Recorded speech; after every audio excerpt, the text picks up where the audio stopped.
Yo, Beanie walked up to me. He's like, I'll never forget this day. He said, hey. I was like, what's up?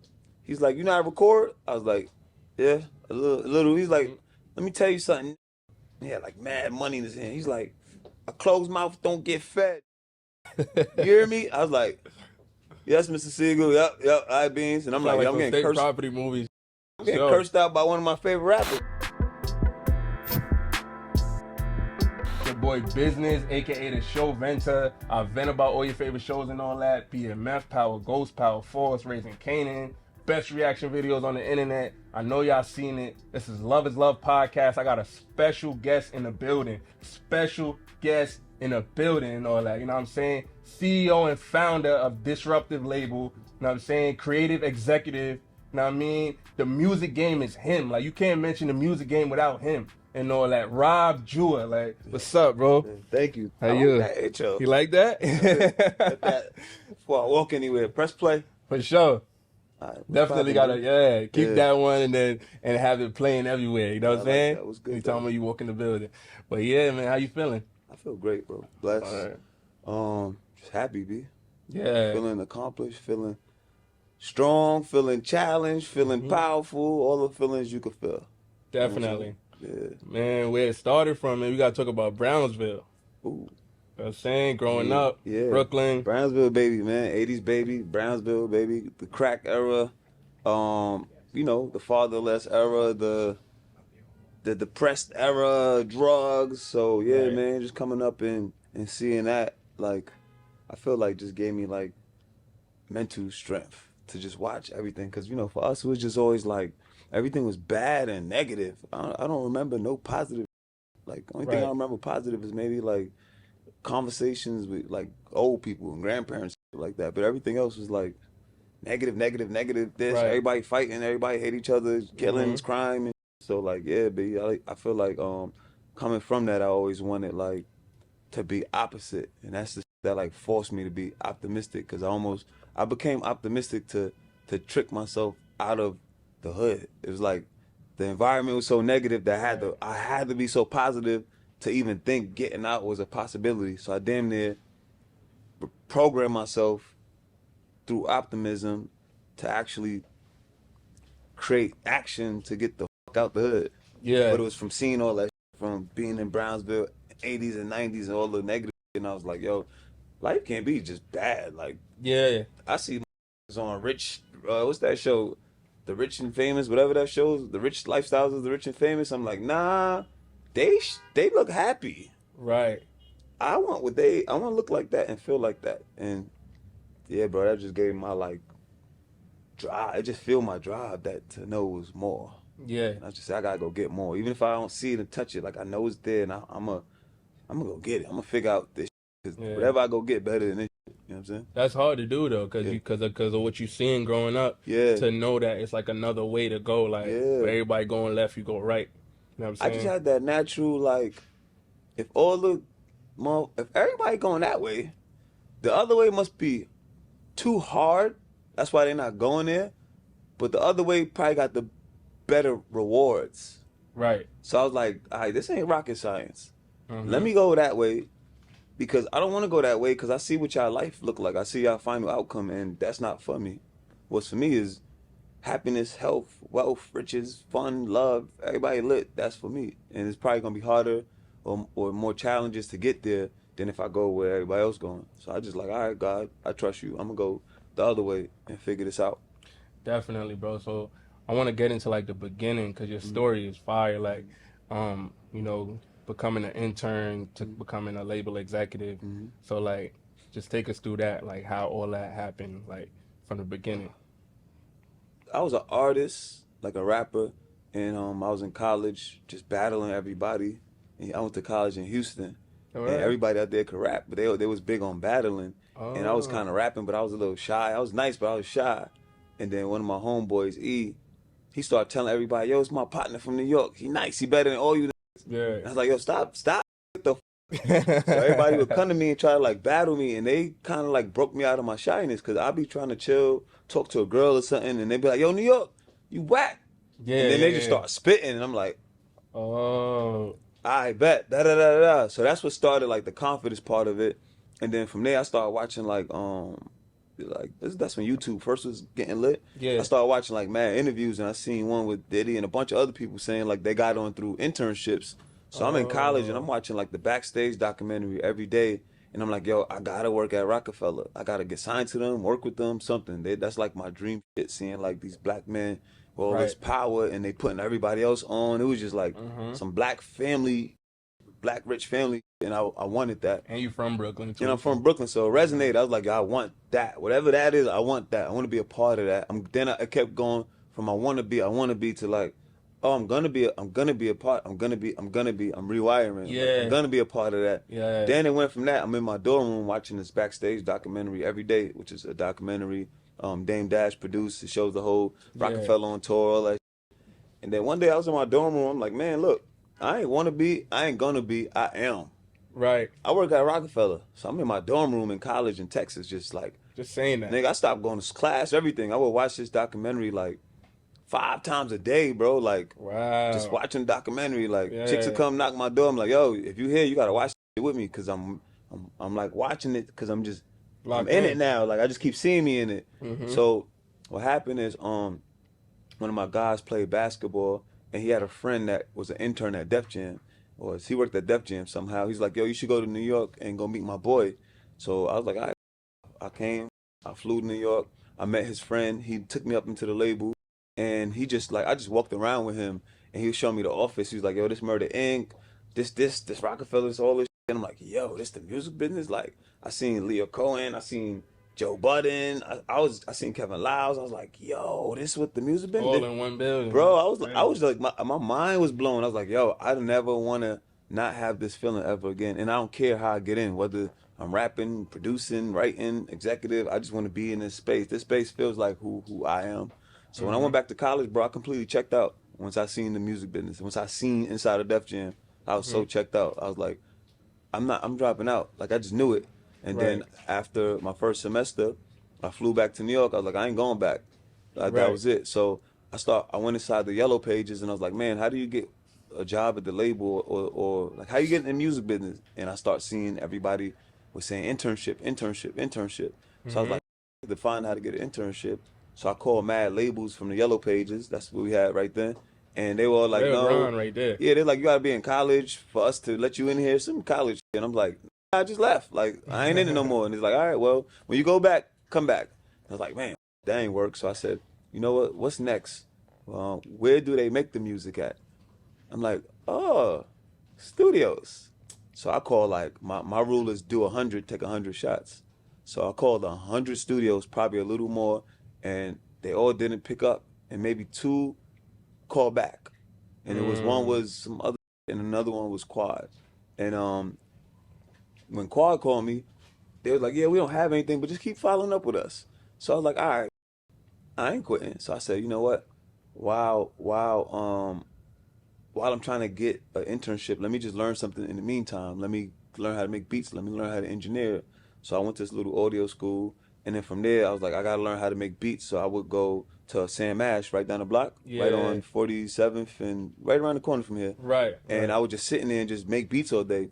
One day they was like, yo, a studio is across the street. I'm like, oh, for real? Cause they're like, yeah, you hear a lot. Like, go to the studio. They was trying to say that without saying that. Yeah. And I was like, what studio is over there? And it's like, Quad. I said, Quad? Yeah, you heard about Quad. I said, I was just talking to them. Yo, bro, I went up in there. I'm like, yo, I'm Rob. What up? They was like, who? I said, Rob, the guy tried to call for the internship. And they was like, oh, what's up, bro? And they're like, yo, we still don't have none yet, but keep checking in. I was like, oh, don't tell me keep checking in. I went up there every day for like 4 months. Every day, Monday through Friday. I just kept going. Like, I went to go make beats, and I walk in there. What's up? Y'all got anything yet? Nah. All right, cool. You need me to do anything while I'm here? Yeah. Nah. So I was like, all right. And then one day, I still shoot my shot trying to get an internship, and they called me like on a Friday night. Well, I was about to go to a chick crib, get some, put belt to ass, you know what I mean? Like, bang, bang, you know what I mean? And it's like, yo, one of the interns got sick. Do you want to like come today? Do you want to come work? And I was like, wow. Oh shit. Like, I could go spank, or I could go chase my dream. I was like, nah, I'm chasing my dream. So I jumped on a train. I went there, and when I got there, I was kind of dressed like had on basketball jersey. I didn't know the music business. I dressed like I was in the Right, hood all right. day.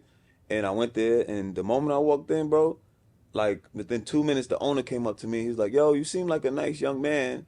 And mind you, this is old. I don't know if he's Spanish, white, whatever he is, but he's like, "You look like a nice young man, but you dress like a hoodlum."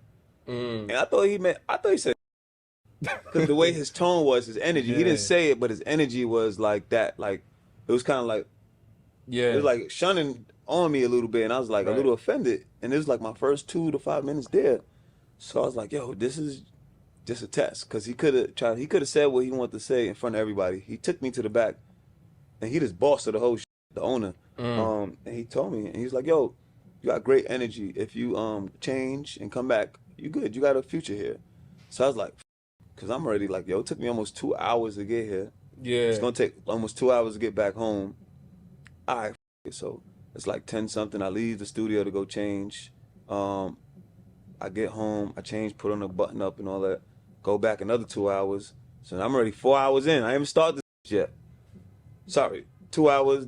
2 hours to get there. 2 hours back. I'm 4 hours in. Right. Now another 2 hours to get back. Man. 6 hours in. Uh-huh. I get back there. It's like 2 in the morning. So when I get off the train right here in 42nd Times Square, the thunderstorm of life. It was like Manhattan is about to be over, and I'm like, God, okay, this is a test. This is a test for real, for real. Mm-hmm. I got no umbrella, nothing. I said, like, I'm not going home. Like I came too far, so I walked, bro. Bro, my whole clothes were soaked, bro. I was soaked from head to socks, soaked, drenched. Yeah. Walking from 42nd and 7th to 49th or 48th and 7th. Mm-hmm. I get there, I walk in the studio, I'll never forget this. Go in the elevator, I'm wiping my face. I don't even know what I'm wiping, bro. I'm making myself just worse by wiping shit. Right. And they was like, yo, you came back? I was like, yeah. Shocked. And they just shocked. And cause I'm dripping, pause, like everything just like, how I say that? Like my whole like I'm soaked, bro. Like shit is soaked. crazy, bro. And Everything's soaked. they just like, well, why you here? Shoes, everything. Bro, they're like, why you here? Like, you want this? He's like, yo, here's tissue. Here, what you need. I got a different type of respect for you. Yo, you good? Just get comfortable. I went in the bathroom, dry myself up with tissue, and I was like, he said, yo, you really came back. We all made a bet that you wasn't coming back. We was like, poor guy. Wow. And I said, you think that was gonna stop me? That's cute. That's super cute. And the moment I sat there, like, all right, cool, what y'all need me to do? They're like, just hold tight for a second, because they still was grasping that, like, that you really there. Back. Yeah. The moment I just said, all right, cool, I'm good. The elevator behind me, this is the couch, and right behind me is the elevator doors, and the shit go ding, it opens, and they talking to the guy, he kind of where T at, and they asked the guy, they said, yo, what session you going to? Guess what the session they was going to? ROC-A-FELLA. ROC-A-FELLA. I couldn't believe that shit. When I heard that, I said, God, I was getting tested. It's impossible how I did all this shit. I'm thinking about ROC-A-FELLA the whole time, and I went through this big-ass test, came back, close soak, all this 6-hour trip, and I sit down and stay faithful, and it's just happened to be a ROC-A-FELLA team in an elevator right behind me. That shit don't happen like that, bro. When that happened, I said, oh, I'm going to be in the music business.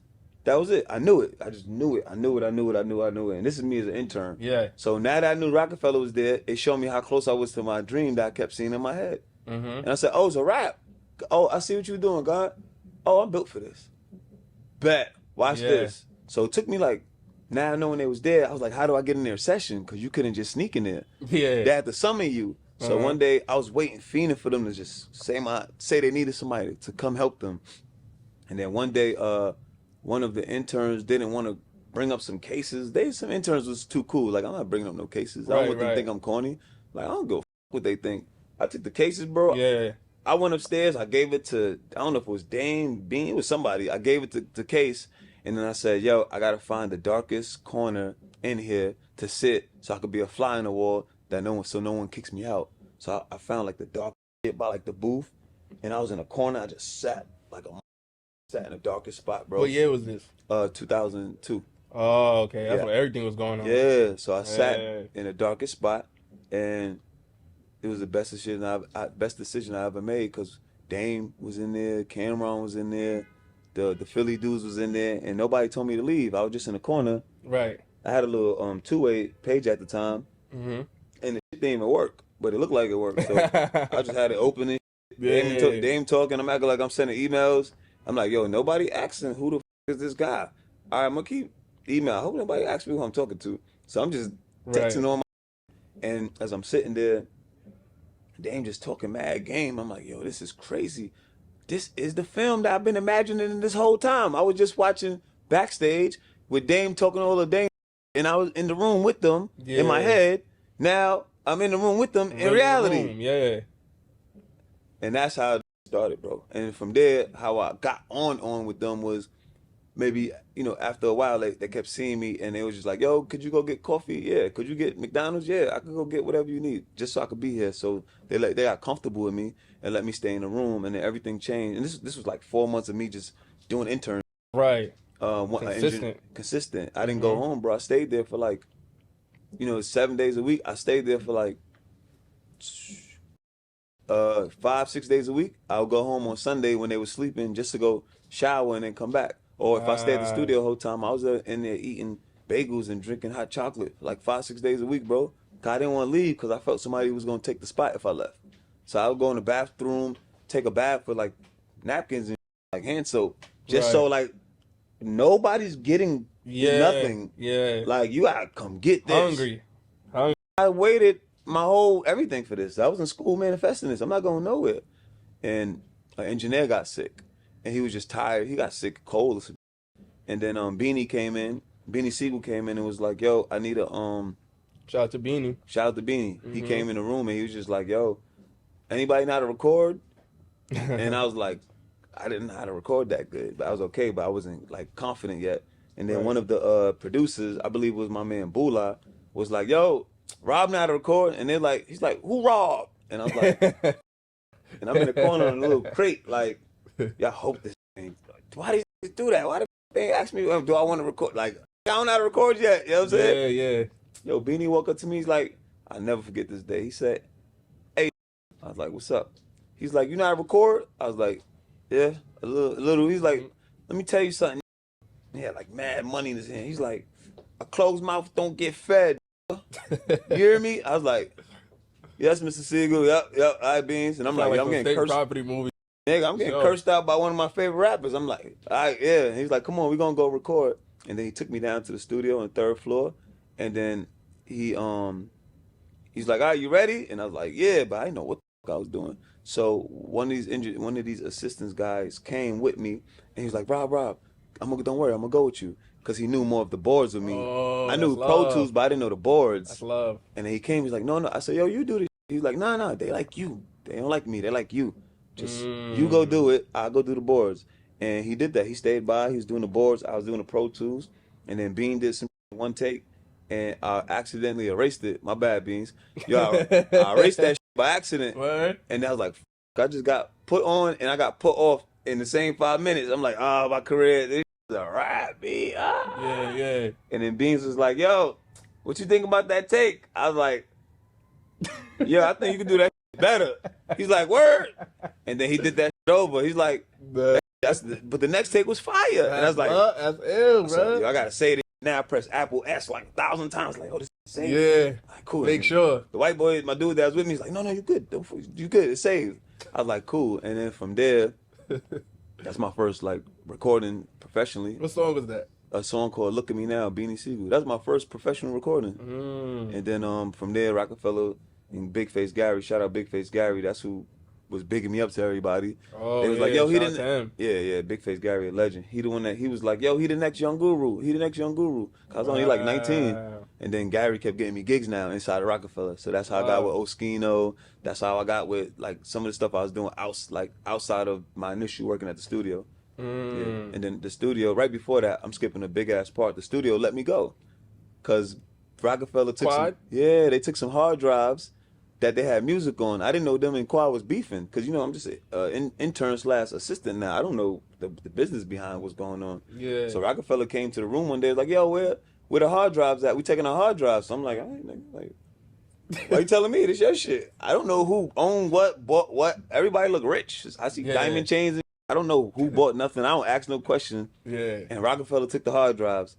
And then Quad called me, he's like, yo, we gotta let you go. I'm like, let me go for what? It's like, yo, you let ROC-A-FELLA take the hard drives, and they got a bill they got to pay, or Def Jam's, somebody got to pay a bill, and they left all the music, and they don't really have to pay the bill no more because you let them leave with the music. I was like, oh, That's crazy. I didn't know. I didn't give them nothing. They just took it.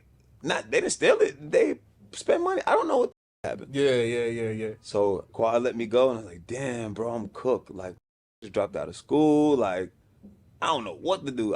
Paying me to, I ain't making no more bread. Like, right. So I was like, this all happened at like 12 p.m.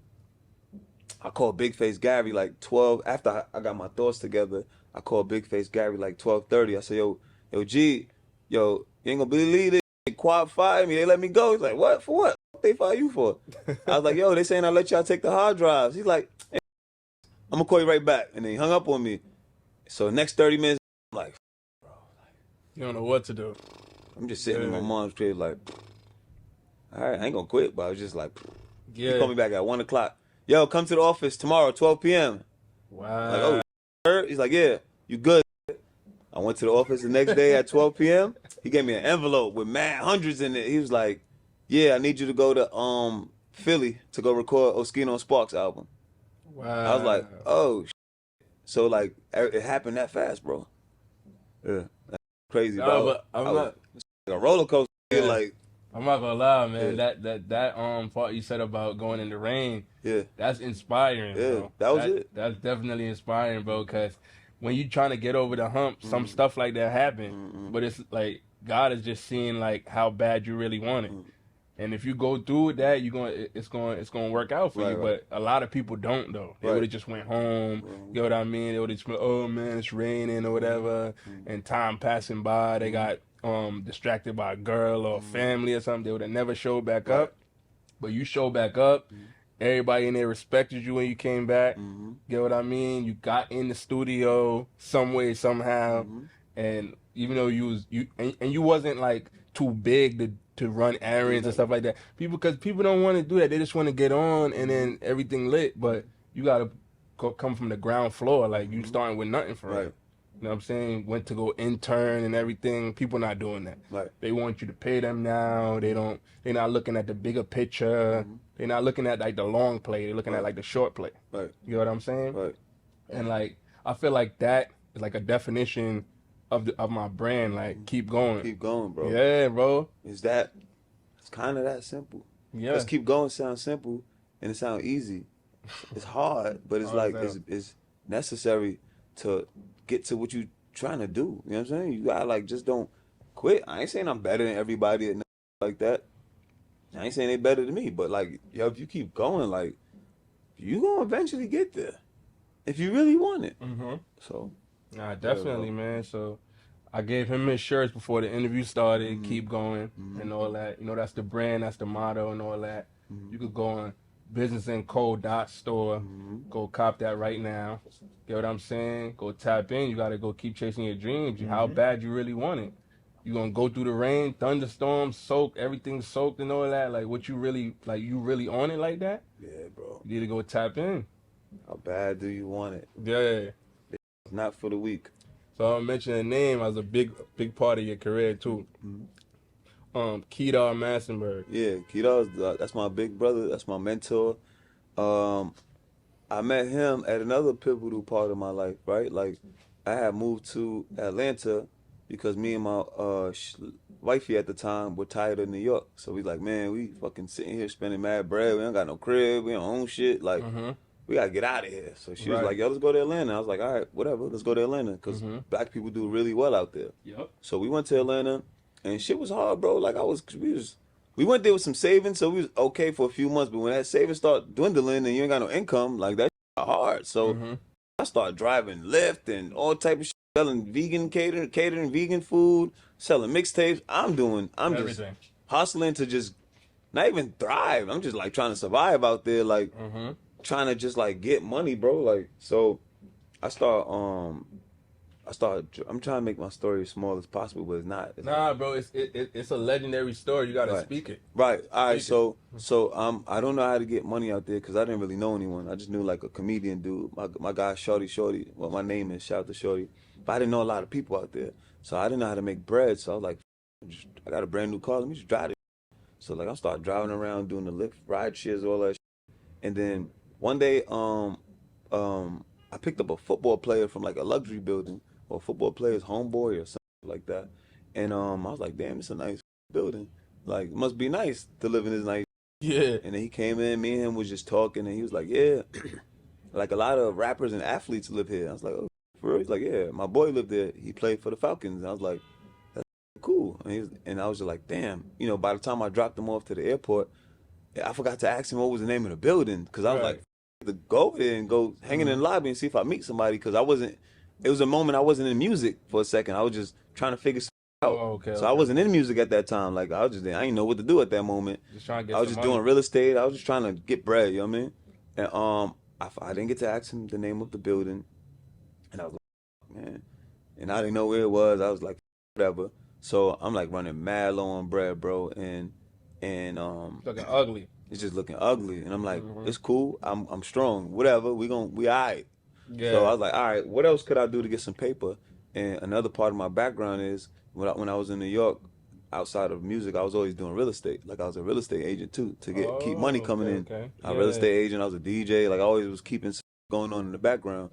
And another thing people don't know about my story, I was probably one of the youngest black real estate brokers in New York, period, like ever. I was like a 30-year-old real estate broker. Wow. Yeah, in Manhattan, office in 14th Street. In Manhattan, yeah. too? It was small, but it was like I did it. I mean, stuff is expensive in Manhattan. That's right. Yeah, it was just something I did that just to see if I could do it. It wasn't like, oh, I want to be this big ass broker. It was like, could I do that? I don't see no young black man getting no broker license. I was probably the youngest black man to have a broker license probably ever. Crazy. So yeah, but I went to Atlanta and I was like, yo, what else could I do to make money? And I was like, oh, you could do real estate. That's always been your thing. So I didn't have an Atlanta real estate license. So I said, all right, what could I do in the meantime? And the only other thing was to do was be like a leasing agent, which is like rent apartments and like, you know, when you walk in a building, you show the units and right. I was like, maybe I could do that. So I was like, all right, that's gonna be easier to get than a real estate license, and the money gonna be quicker. So my rule of thumb, shoot 100 or more shots. So I did the same. I applied to 100 buildings. Crazy. Just applying to everything for like 3 months. Nobody calling me back. And I'm like, all right, cool. This is what it is. This is the process. Keep trying. Finally, one building called me back. And they was like, we want to interview you and all that. I'm like, all right, great. So I went to did the video interview. Then they called me back. It was like, we want to interview you in person. So, you know, this is after 3-4 months of searching. I went to go meet them in person up in Buckhead. And we talking. They're like, yo, we really like you. We want to hire you. So I'm like, all right, great. I'm like, yes, I got something to keep the bread coming in. Locked in. When I get there and I start working with them, they was like, yeah, so you're gonna be managing 2 or 3 properties in Buckhead and Midtown. And the first property we want you to meet us at is the Mezzo. I'm like, all right, whatever.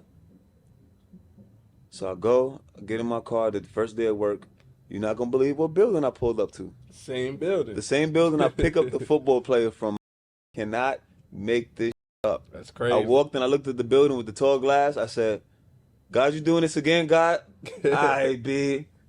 I called wifey. I was like, yo, you ain't gonna believe this. She like, what? I said, yo, you remember the building I picked up the football player from?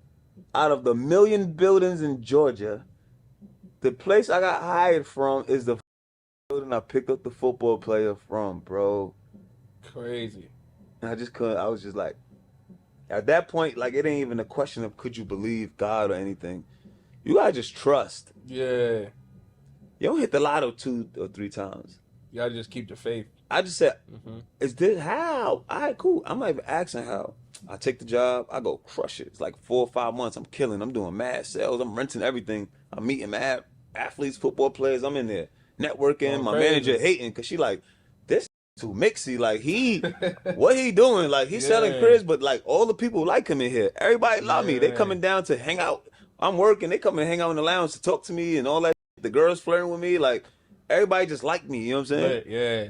So the manager was making it real tough for me at the time because she just didn't like that I was so liked. She didn't like it. She was making it A uncomfortable. lot of people are like that. Yeah, me and her was beefing and bickering in the background. I was like, I don't like this. And then she told me, she's like, yo, you can't be working and networking here. You can't be doing that. You can't talk to the tenants. That's crazy. Yeah, she told me that, and I was like, yo, if I can't talk to the people, I need to not be here because I came here to get paper, but I came here to network. I'm getting back in music one way or another, or getting not back in music, but I'm getting in music in Atlanta one way or another.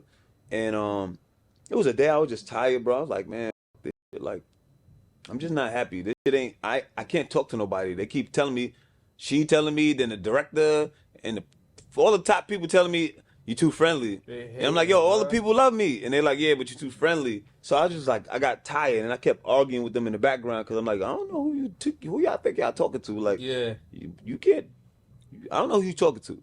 So I was about to just leave, bro. I was like, man, f this. Let me go look somewhere else. And the day I was like, yo, man, f this. I'm in the office, and then Kedar walks in. Yeah. And I don't know who he is. I know his name, but I don't know what he looked like. So Yeah. he walked in the office. He's like, what's up, man? I said, what's up? He's like, yeah, I'm trying to find a crib. And he hears my accent. He's like, yo, where you from? I said, Brooklyn. He's like, you ain't from Brooklyn. He said, where you from, Brooklyn? I said, Brownsville.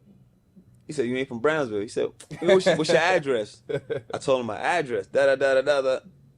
He said, oh, okay, you from Brownsville for real, for real. Yeah. Then he was like, yo, what you doing here? I said, man, I moved out here to get a better life and to get in the music scene out here. He said, all right, cool. All right, yo, you may have heard of me. I'm like, no. He's like, yeah, you may have heard of me. Yeah. I'm like, who are you? Like, what's your name? He's like, Kedar Massenberg. I was like, oh, I did hear about you.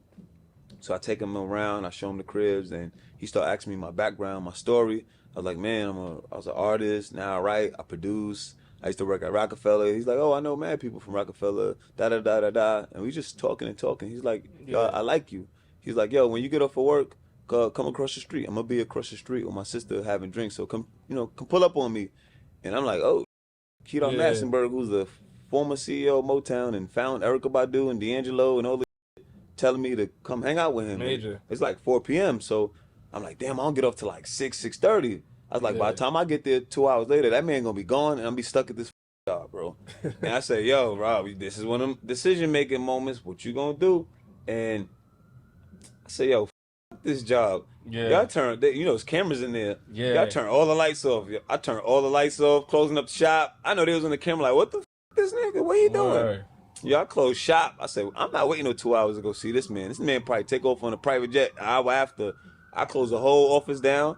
I said, yo, you might lose your job today. I said, I closed everything down. I went across the street like 4:30. And he's like, yo, I thought you get off at 6. It's 4:20, 4:30. I was like, yeah. Like, He was gonna wait till 6 too? me? No, I'm saying he was gonna wait. I don't know what he was gonna do. You had to I get just that thought opportunity. it was the moment. I'm like, I'm not missing the moment. I came here to get what I need to get. And I went there, and I told him I left. I said, I closed the whole office. He told me pull up. I'm here. What we doing? He's like, yo, oh, you different. You okay? And he's like, we started talking and he was just like, yo, I like you. When I move to Atlanta, you gonna work for me. And I was like, whatever. He's like, give me a number. And he texted me his number on the spot. He's like, let's stay in touch. When I get here, you gonna work for me. And then maybe a month passed. We just texting. And then he eventually moved into the building. And he eventually moved. And then I would see him. I'm like, yo, all right, you here now? Like, I'm working with you? He's like, nah, I'm just getting situated. But yo, I got you. So that happened for like 3 months. Every time I seen Kedar, I pressed him. If I'm working and he in the gym, I'm going to the gym with beats. So, yo, Kid, I got beats. I got a placement here. Yeah. Da-da-da-da. Hungry. He in the pool with his kids. And I'm walking to the pool area. Yo, kid, yo, I did this, I did that. Every moment that I seen him, I took advantage of letting him know I'm moving. Like, I wasn't just in that building comfortable being a leasing agent. Like, I am moving. Every time I seen him, I gave him an update. I always had something to talk about. So you were still working there? Or? Yeah, I was still working there. Oh, you still had a job? Yeah. Fire. I didn't leave. Yeah. Oh, the next day they was like, yo, why you leave and all that. So I had something to do. Like, y'all keeping me or letting me go? So I'm still working there. While I'm at work, he's in the building now for like a month or two. He called me up, and there wasn't no lunch break or nothing. He just like, yo, what you doing right now? I'm like, nothing, just working. He's like, yo, come to the crib real quick. So I go upstairs, and we go on the balcony. He's like, yo, I ran into AKON last night. I'm like, okay. He's like, yeah, I'm the one that signed off on his deal. I was the CEO of Motown when he did his Motown deal. And I was like, okay, fire. He's like, yo, he asked me to manage him, and I'm going to manage him, and we also going to start a label. I was like, all right, fire. He's like, yo, when I start the label, you gonna work for me. I'm like, all right, great. You've been telling me this. And then he just showed me the plans, the blueprint, what he gonna do and all that shit. I'm mad excited. It's still no money involved. I'm just excited that he's taking the interest in me. Yep. Maybe another month or two after that, he called me randomly. I already had left the job. Cause I told Key, I said, I don't like this job, bro. I'm not happy. I'm gonna go drive again and figure out this. I'm not. This on my soul, my spirit. Yeah. And also, I had a kid on the way too. So I'm like, I need more money and I need peace. Like I got none of it right now. So I went back out. Just let me go drive and figure out some other. He called me one day and was like, yo, come to my crib. When I went there, he introduced me to Akon's sister and my other guy, Mozzie. He's like, all right, this the team. Everybody working now. I'm like, all right, the like that? and then he just like that. That's Crazy. Keto. He just like that. And we was working, and we probably worked for free for like, I would go drive in the morning from like 4 a.m. to like maybe 8 a.m., 9 a.m. From 9:30, I would go to Keto crib from like 9:30 a.m. all the way to like 4 p.m. Then I would leave Keto crib and drive again from like 4 p.m. to like 8 a.m. I would do this nonstop for like 7, 8 months. Yeah. Just grinding. And I had a baby on the way. Shorty's belly getting bigger. I'm gone like a mother. Right. Chase my dream and get money Still like interning in a way too. Yeah, right? I'm still interning. I working for free. So I'm interning for him. And I'm trying to keep some bread coming in so I don't break. So I don't crash out. You know what I'm saying? And then you know, the baby coming on the way. I'm under all this pressure, bro. I'm so stressed. I'm like, a lot going on. So much shit going on. And finally I was like, yo, Key, like I need money, bro. I gotta go back to New York because I don't gotta struggle. In New York, I'm plugged in like crazy. I know once I go to New York for like a month, I'm gonna make more money than I probably would have made in 6 months in Atlanta. So I was like, yo, I gotta leave you for a second. I gotta go to New York. So the baby had just came. Like I'm down to a couple hundred. I'm low, and I'm like, yo, I gotta get back in New York and go flip some real estate. Right. So I packed the car with me, wifey, and the newborn. Newborn like 1 month. In the back of the car, we driving to New York. We made a stop in DC to check my brother. Right when I made that stop, I got a call the next night saying that the CFO of the company asked for my banking information because I'm gonna get my first check. I'm like, all right, great. But I'm still not pressed. I'm still thinking about I'm about to go get this money. I know how to get real estate money. Like I know how to get to it quick. Yeah. And the day I drove, we left DC the next day and drove to New York. The day I got to New York, I'm still like without any bread. Like I'm still going on faith. When I got there, Keto was like, yo, you got your money? I'm like, no, I don't know what money you talking about. He said, check your account. And I checked my account. The day I got to New York, I got my first check from the same day, bro. And I came to New York just on faith. Crazy. Yeah, bro. I got my check the first day. I was like, I know that was heavy too. that check is heavy. Bro. Yeah. Nah, it wasn't even that. It was heavy. I think it wasn't heavy at all. It was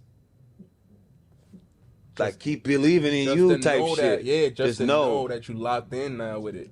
Like it came to fruition. Like it was just like, yo, I keep trusting and I keep receiving because I keep trusting. Because a lot of things I push through, the average person is quitting.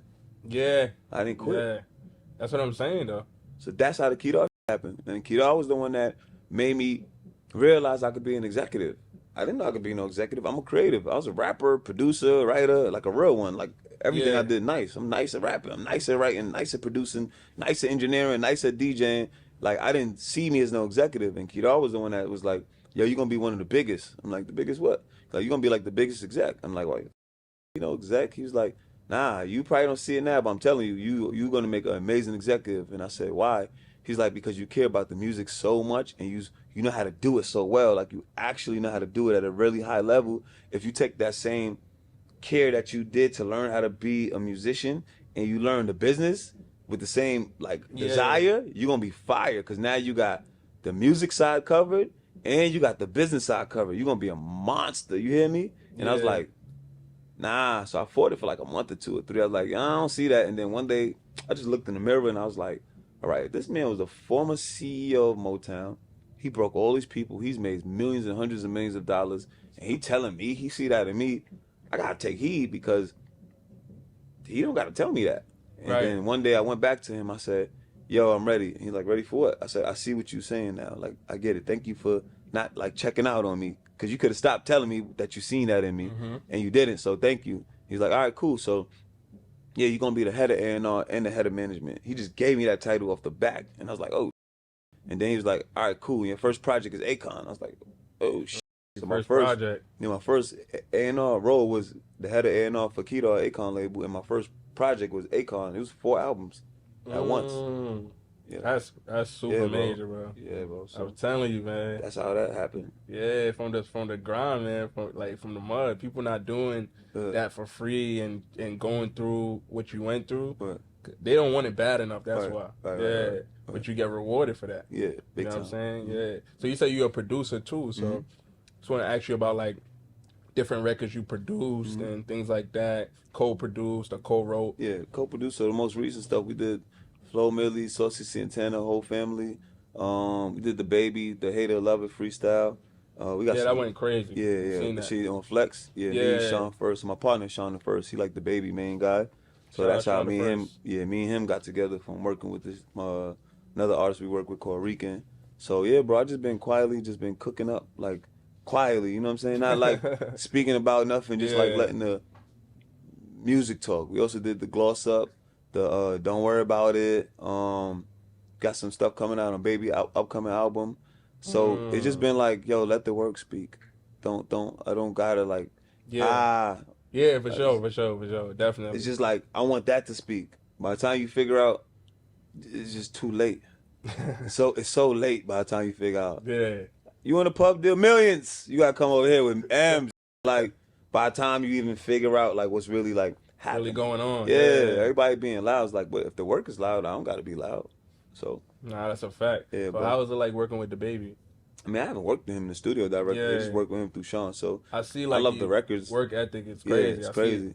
Dropping a whole bunch of songs. Yeah. A bunch of hit songs. Like back to back. Nah, I mean, like I said, I get to live through that situation because I haven't been in Charlotte. I just been working remotely with my partner Sean. So, the records that I got sent back are fire, like fire. Like, Fire. Yeah, Baby new album, Baby on some other, like he's on some rapping, some life, some introspective, like he's on something different from what I've heard. And the record I co-produced on, 2 of them, like they different. Yeah, they fire. Baby is fire, bro. I feel like people think he's just a bounce rapper. Like his he pen can is rap though. Stupid, bro. He can really rap though. Yeah, bro. Yeah. I feel like after Shake Some, well, before that he was going crazy, but I feel like after Shake Some, he was just like super hungry, more hungry, and just dropping record after record, like. Yeah, and shout out to my brother Sean First. So Sean the First, the one that like pulled me into that, like, you know what I'm saying? Like, again, me and him just met on a humble working with Rican, and we just like, I wrote a record, and he didn't know I write, and I sent it to him. He was like, "Oh shit, fire! Who that?" I was like, "Chill, B. You know what I mean? You good? You seen that Laker game?" He was like, "Nah."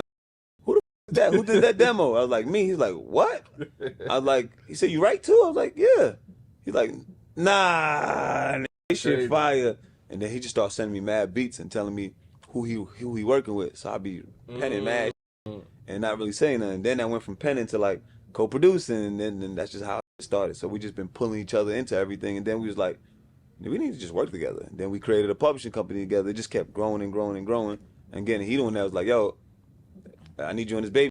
And I think, of course, we already worked together. So that's how that happened through my brother Sean First and KO. So dope. So big shout out to them. What's the distribution label that Disruptive? Yeah, you talking about the publishing company? Yeah, the publishing company. So me and Sean got a pub company called Rocket House. Oh, yeah, okay. We got right on it. T-Red, then my guy Ted Manage. We also got Wank. It's like one of them slow building, taking our time things with. But, you know, it made sense to do that. Like, me and him do business really well together, and all we do is alley-oop with each other, and it just made sense, you know what I'm saying? That's super dope, man. So, like, damn, I just let them know I got another pub call. They were like, "What are he doing?" By the time you figure it out, you gotta send over 9 figures, B. I'm sorry, I'm not playing at all, B. Nah, for sure, bro. Yeah. All right, so we're gonna segue the interview. Right now you in New York. You live in LA though, but you're in New York doing a lot of label meetings. So, you know what I'm saying? Just want to get into that, like, how's that going? You know, different. I know you're going different.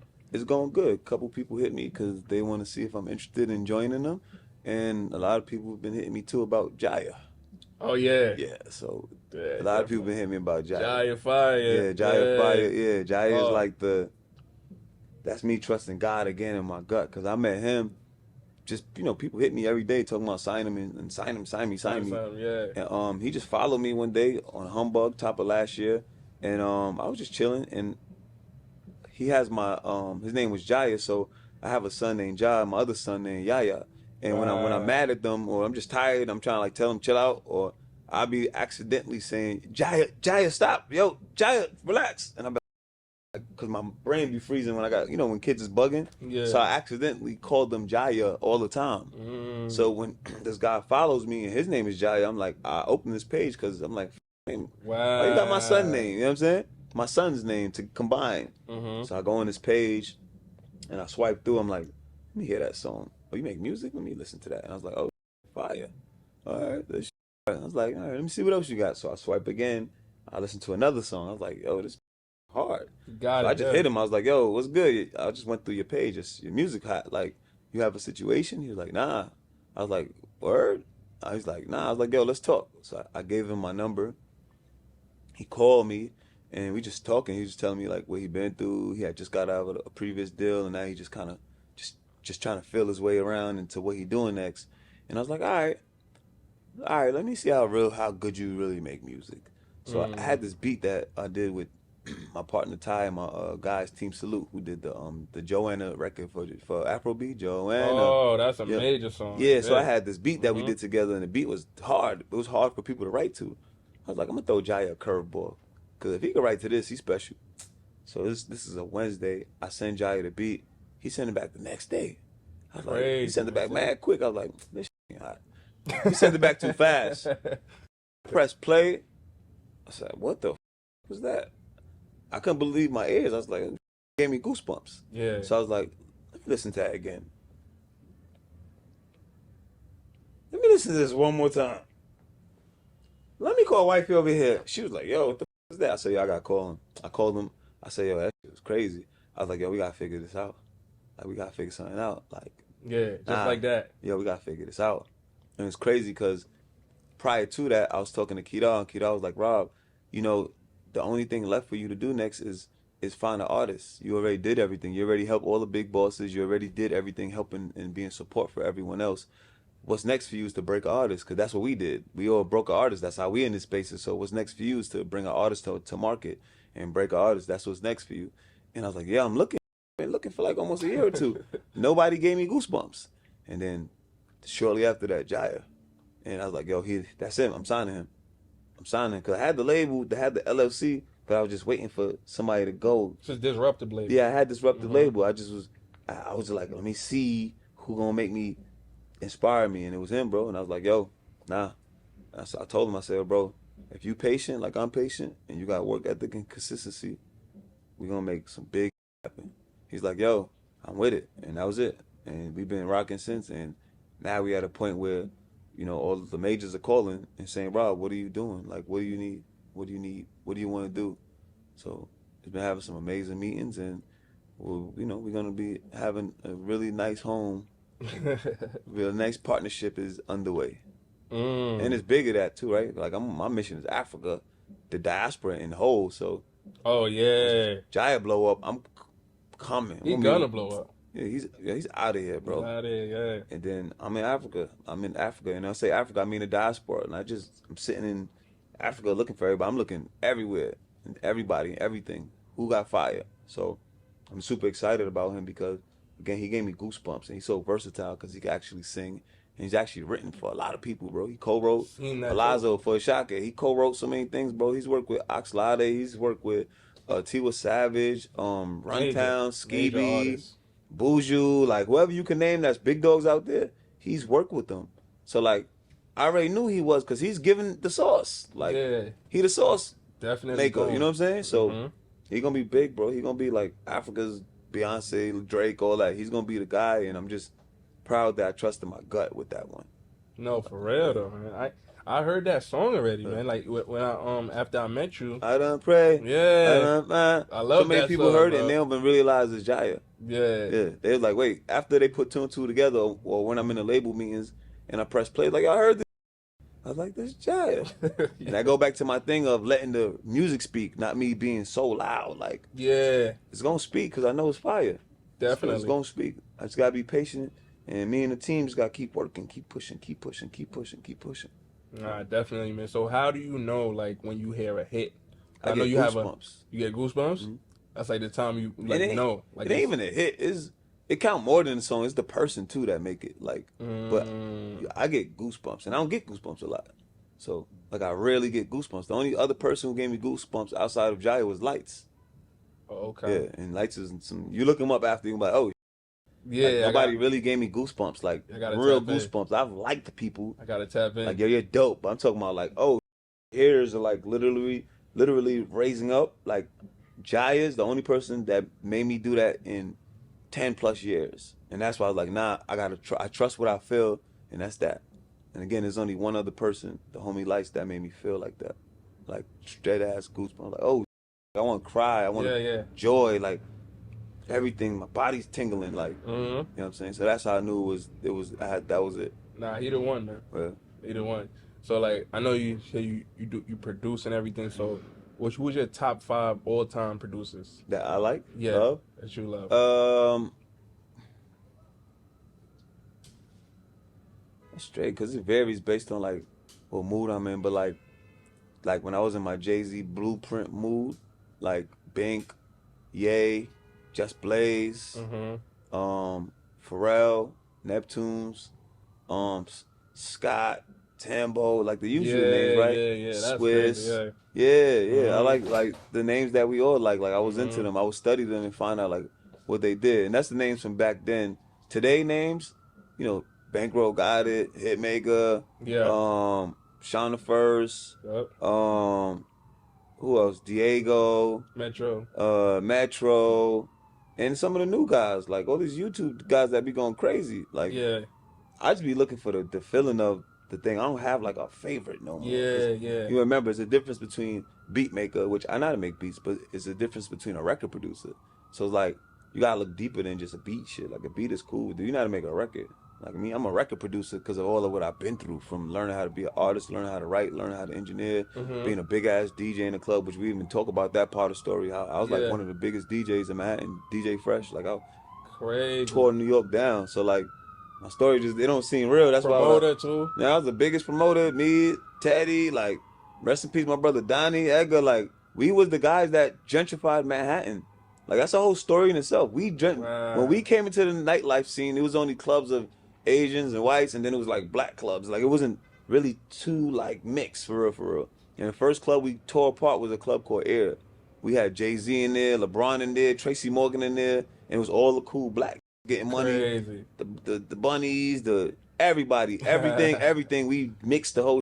So this Manhattan that you see today, like we started all of this, bro. And again, that's why I don't be loud. I'm like, well, Yeah. we did this. We did all this. That's wild, bro. And have people know. I say the name Donnie, Aga. Yeah. If you know, you know. If you don't know, you wasn't here. You wasn't in this. You wasn't outside then. You wasn't outside.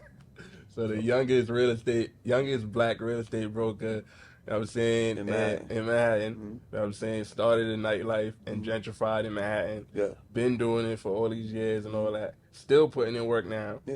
You know what I'm saying? So definitely, bro, that's major, I bro. still feel like I just started. Like I feel like I have so much to do. So That's a good yeah. mindset to have. It's like I did all that stuff and I'm still like hungry like my first day as an intern at age Mhm. 18. Like I'm still like, what we Yeah. doing? What we Like doing? gotta tell you, Yeah. I'm hyped. Like I'm like, I feel like nothing even really happened. Like Nah, it's for just sure, like, bro. You know what I'm saying? And I'm gonna It just ask you happened. this last question too. It's like in the music game question. Like, how is it?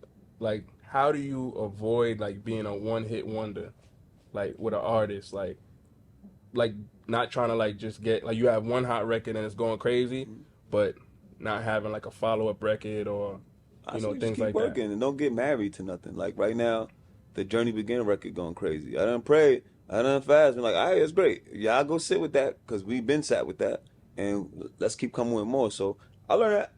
I really learned a lot about that from sitting and talking to Akon. And one day it was me, Akon, and AFRO-BEAT and his manager. And AFRO-BEAT had Joanna. Joanna was big as Yeah, and we in yeah. LA, and Akon told Afro-B, don't get too comfortable with this.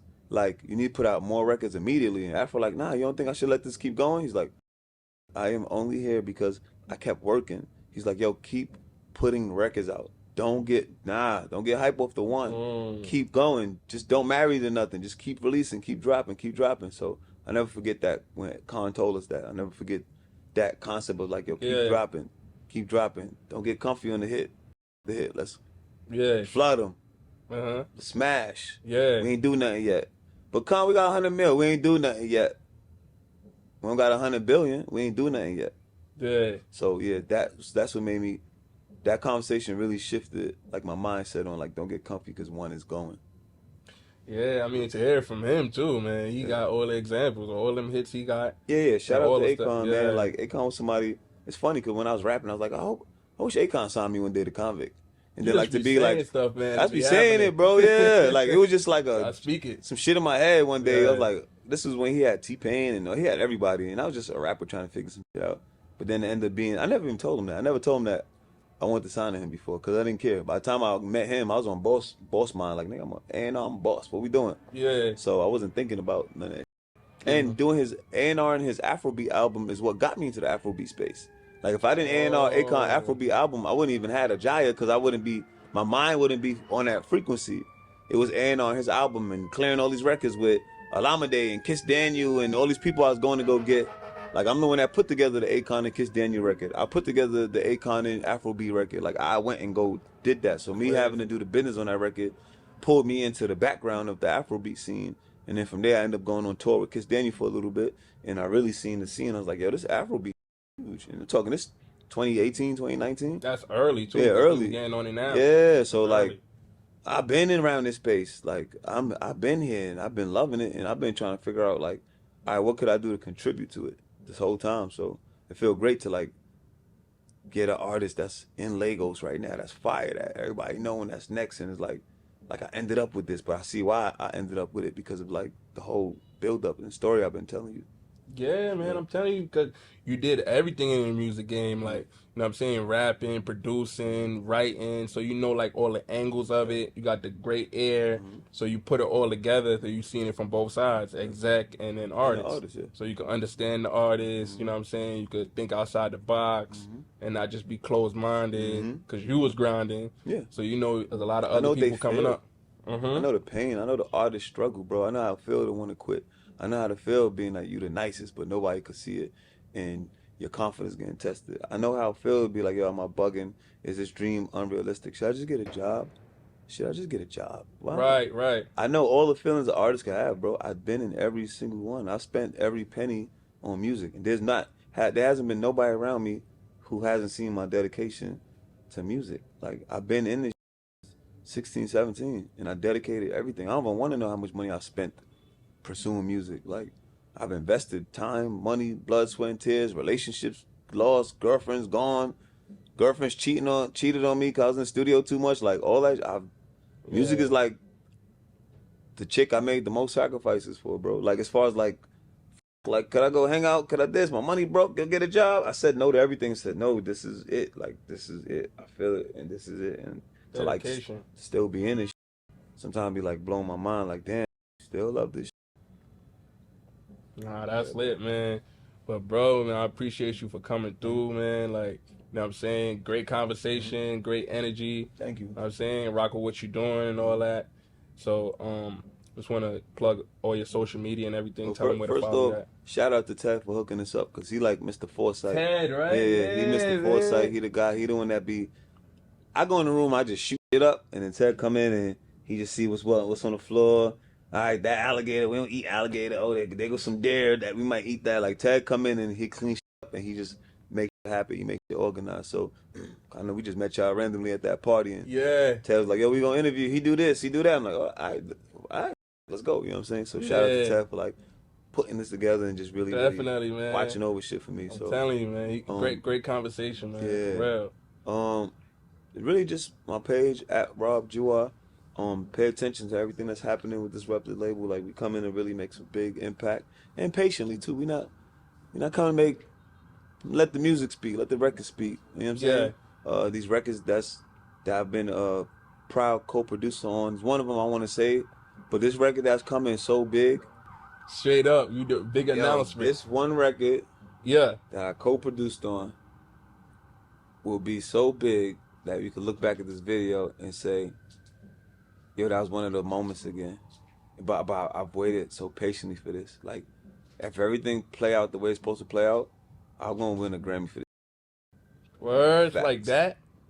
Facts. Yeah, that's and that's why I just been like patient and just been like, all right, God, whatever's happening now and whatever I don't see and the challenges I may be dealing with right now, like I'm cool. Like I'm so good. Like I've been here before. But like on the production side, on the executive side, you're gonna just keep seeing me grow as an executive. Like one of the best, the biggest, like him, and put other people in position to be the best, the biggest, like Kedar did for me. I'm always looking for like who the next exec, who the next fire person to put in position, because it ain't always about no artist. An artist ain't without the exec. So yeah, man, just looking forward to these records that we producing, that's coming out. Looking forward to announcing Jaya's situation. Yeah. Like really the global situation. You gotta send me the invite for the party and all that. Oh yeah, I'm pulling up. yeah. New York will be shut down because New York gonna celebrate me because they seen the grind. They watched. They seen it. Yeah. They seen it. They see I ain't quit. They see I ain't bend, break, fold. I act exactly like me. And they seen it. Like, yo, this is what some stand-up look like when you just ain't budging. I ain't budging. I see it. So it's going to be in New York, and then it's going to be in Lagos. It's going to be stupid. And we ain't celebrating till hits on the chart. We ain't celebrating because we got no deal. We ain't do shit. Ain't yet. You just started. When we celebrate, it's celebrating not only for me, but celebrating for all the people who don't quit. Yeah. Like, you know what I'm saying? Like, that's what the celebration for like that. Like, so just looking forward to Jaya, looking forward to announcing new people too. Like, you know what I'm saying?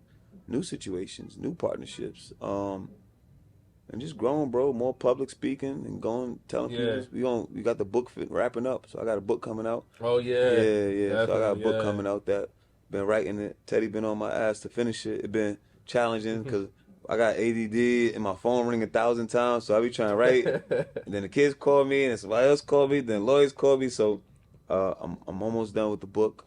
The book.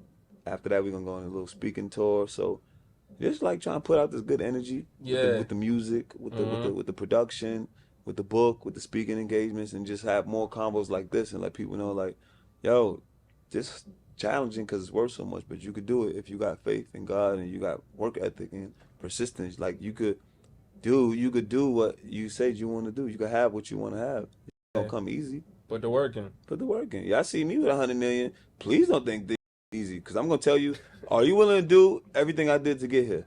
And the average person gonna say no. It's hard. Yeah. I look back sometimes and be like, yo, and I'm like, damn, like I didn't realize how strong I was. I ain't quitting. I'm a cancer. From birth though, break, you was like, yeah, we don't do all that. I'm not budging. You leaving this room, going nowhere. It's my room, matter of fact. Yeah. You don't see my name on this. This my private jet. You don't see my face on this. I got a big ass face flying in the air. Like nah, like that's the energy we on. Cause it's like any other way, you just gonna be left behind. And I've done the super humble ass energy and got left behind, or left in the shadows, or left in the dark. The world just don't work like that, bro. You gotta claim your and go get it, cause nobody gonna hand it to you. Yeah, I'm glad you said that, bro, cause like you being humble to a certain extent, but you know what I'm saying? Like, you know what you do, you know what you bring to the table, go in there, own the room. It's confidence. Yeah, you gotta go straight up. Look them in the eyes. Like, not no cocky, arrogant shit. But like, I've paid enough dues to be confident in what I'm saying. And I mean what I'm saying, and I believe in me. So you're gonna know that. I'm gonna show you that. And I'm standing on that. So I just want to tell everybody, like, stand on that. Like, stand on your confidence. Think about what you've been through, and like, show up and show up to the spaces like that. Like, don't let nobody feel like because they make more money than you or more accomplishments than you that they better than you. Nobody's better than no one is better than the other person. Who's willing to outwork? That's it. Will Smith said it right. He said, me and you could both be on the same treadmill. The difference is you gonna quit. I ain't quitting. Yeah. He said he gotta pass out. And you gotta be on that type of energy, bro. Yeah, bro. You gotta be so locked in that people start calling you crazy, but that's good. You know how many times I've been called delusional? I say I am. I believe in the reality that's in my head. And all the I said, I did. Yeah. And I'm doing. I'm You gotta continue to believe do. it. You gotta I believe it first. Yeah, I work with God, B. Mm-hmm. Can't tell me. I know, man. Faith without works is dead. So Yeah, bro. It's faith and work ethic. So put the yeah, work man. in. I'm super thankful for this moment. I'm thankful for these opportunities to get to speak more, and kind of share the energy again. You know what I mean? And looking forward to just keep doing it more and more and just speaking to more people. And I hope the people watching this understand like what your shirt say. Like keep going. That's the bottom line. Keep going. You know what I mean? Definitely, so I appreciate you, bro. Thank you. Appreciate you too, bro. Nah, come on, B. Motivated me for real. Nah, Man. it's more of this. B. Yeah. You gonna be when you a big ass podcaster making them Gillian Wallow type Yeah, deals. yeah. Like, yo, where you at? Yo, I'm on a jet. All right, we pulling up. Uh-huh. Where your jet at? On runway 8. All right, you know what I'm saying? Like that's the talk we gotta have. Yeah. That's just the talk you gotta have, and it's doable. They did it. Joe Rogan did it. Facts. Joe Budden did it. Everybody just was consistent as. For sure. You gonna do it. Yeah, I appreciate you, bro. That's it. Appreciate you. So, man, so you already know it's your boy Business. You know what I'm saying? Instagram business moving. TikTok business is moving. YouTube business moving. Twitter business moving. Go tap in. Love is Love podcast. Keep going t-shirts on businessandco.store. You know what I'm saying? I got Rob Jewell with me. Biggest exec in the game. You know what I'm saying? If you ain't know, you're going to know now. You know what I'm saying? You're gonna keep going crazy. You know what I'm saying? Artists, producers, disruptive label. You know what I'm saying? Everything. Like, it's up. 2024, man. Yeah, it's up, B. So up. And just, you know what I mean? Moving with God. That's it. Simple. Don't forget to follow rob.jua, TikTok, Instagram. Man, we're gonna have some fun together, man. If you ain't inspired, just follow me. I talk all that on my page, baby. Book coming too. Book is coming. The book is gonna change your life. It's gonna change your mind. It's really about how to manifest. It's my story, but it has steps in it. I break down what I did, because now I can look back and analyze it and be like, oh, and share the steps with somebody who may be like, how did you do that? Yeah. This is how I did it. And it resonates to our culture because I speak like us. So some of these other books where it's too wordy or too riddly, all the riddles and now you're getting me telling you how to do it. And I'm telling you through stories, like real I've done. So I'm super excited. That's one of my prized possessions is that book, because I feel like it's going to impact so many people, especially people from the culture. When it come out, we got to do another interview. Oh, yeah. That's a fact. For sure, bro. Yeah. All right. Thank you. Thanks for having me. Of course, man.